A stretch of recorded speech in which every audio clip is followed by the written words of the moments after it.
Hello everyone, you're learning linguistics and literature with Imran.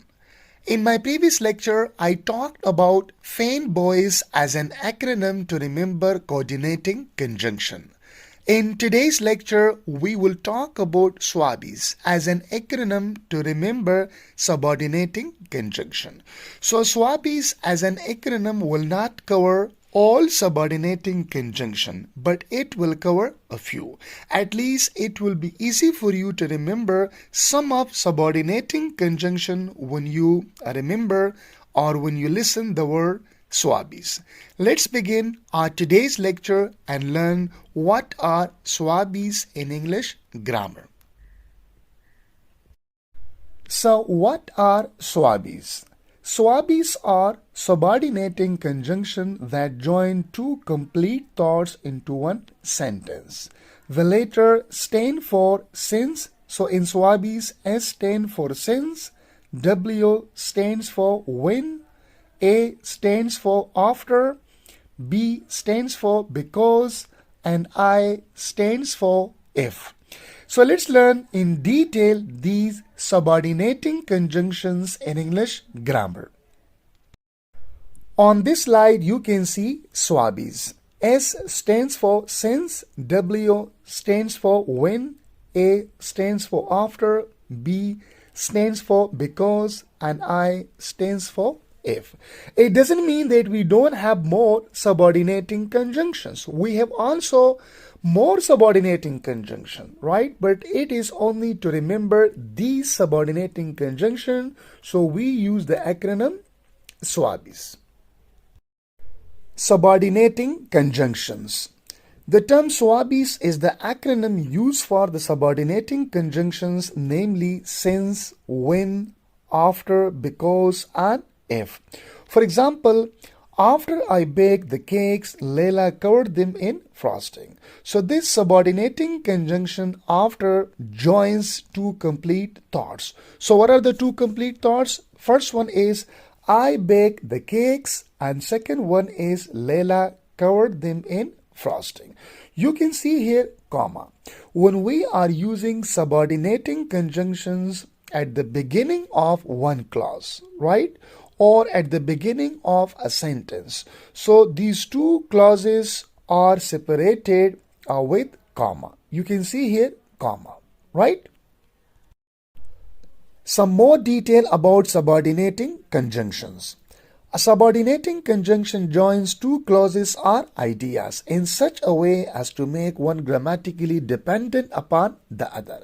So we will have two clauses. One will be dependent and one will be independent. So dependent clause will be with subordinating conjunction, while independent clause will be without subordinating conjunction. So subordinating conjunction will join dependent and independent clause. And here one clause will depend upon independent one.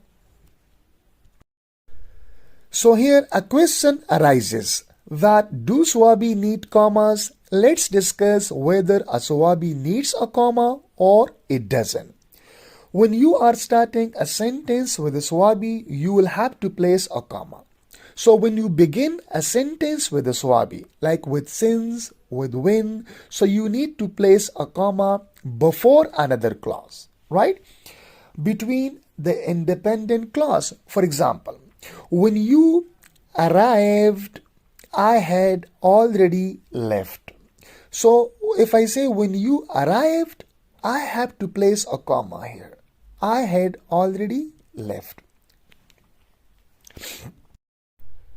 Here a question arises. So here a question arises that do SWABI need commas? Let's discuss whether a SWABI. So here a question arises that do SWABI need commas? Let's discuss whether a SWABI needs a comma or it doesn't. When you are starting a sentence with a SWABI, you will have to place a comma between the independent clauses. Because in a sentence, we will have two clauses. One will be dependent and one will be independent. So the clause which begins with SWABI will be dependent one. And the clause which begins without SWABI will be independent. So when you begin a sentence with the SWABI, you will have to place a comma before independent clause. For example, if I say that when you arrived, I had already left. So I begin this sentence with a subordinating conjunction when you arrived, and then I'll place a comma. I had already left. So I had already left is an independent clause, while when you arrived is dependent clause. Because when you arrive, it cannot stand alone. It needs something else. Because when you say when you arrived, so somebody is expecting what happened next. And you will say, I had already left. So I had already left can stand alone because it is independent. While when you arrive, it cannot stand alone because it is dependent one. Right? So this is okay what it says. If you are using a SWABI in the middle of a sentence, there will be no comma. While if you are using SWABI at the second clause, right, there's no need of comma. For example, I had already left when you arrived. So I use a SWABI in the second clause, in the middle. I say that I had already left when you arrived. No need of comma here, right? So simply we can say that when you begin a sentence with SWABI, you must put a comma there, right, before independent clause. And when you are using SWABI as a second clause, there is no need of comma. This is okay. What about comma in SWABI? Some examples of SWABIs. First, since. He never met me since he arrived from Canada. You can see here two clauses. He never met me and he arrived from Canada.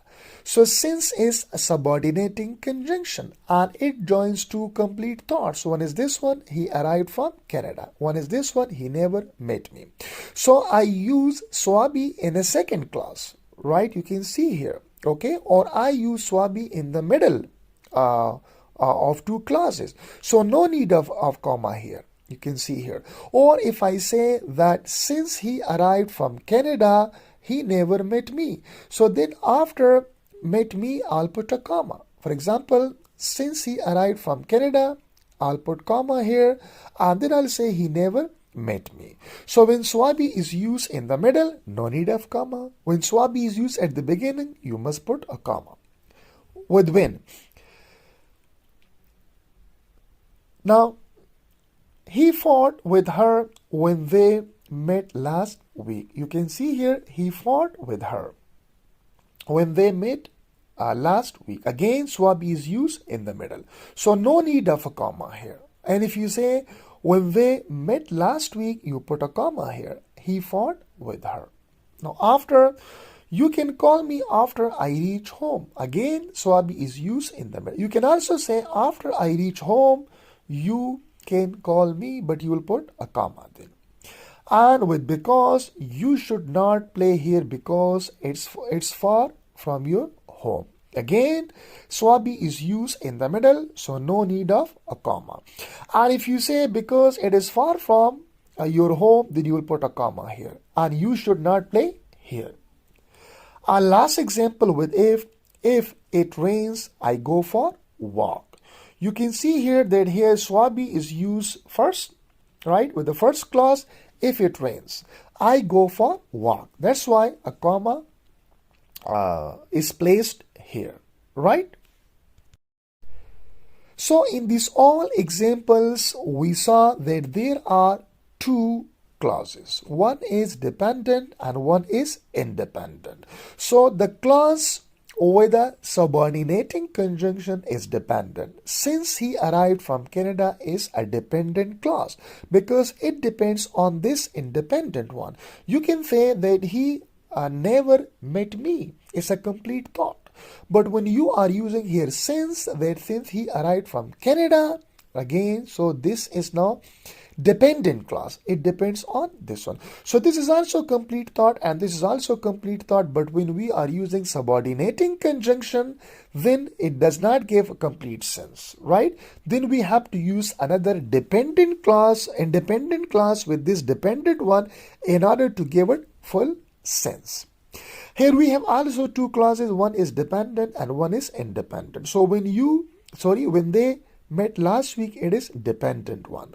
And he fought with her, it is independent. Similarly, you can call me, this is independent. And after I reach home, it is dependent. So after I reach home, somebody is expecting what happened. Then you will say, you can call me. Then it becomes a complete one. And here you should not play, here it's one independent because it is from your home, it is dependent one. And if it rains, I go for walk. I go for walk is independent.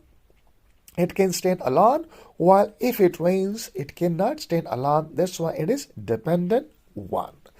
So thank you so much. It was all about Swabbies and we learned sum up subordinating conjunction through the acronym SWABI.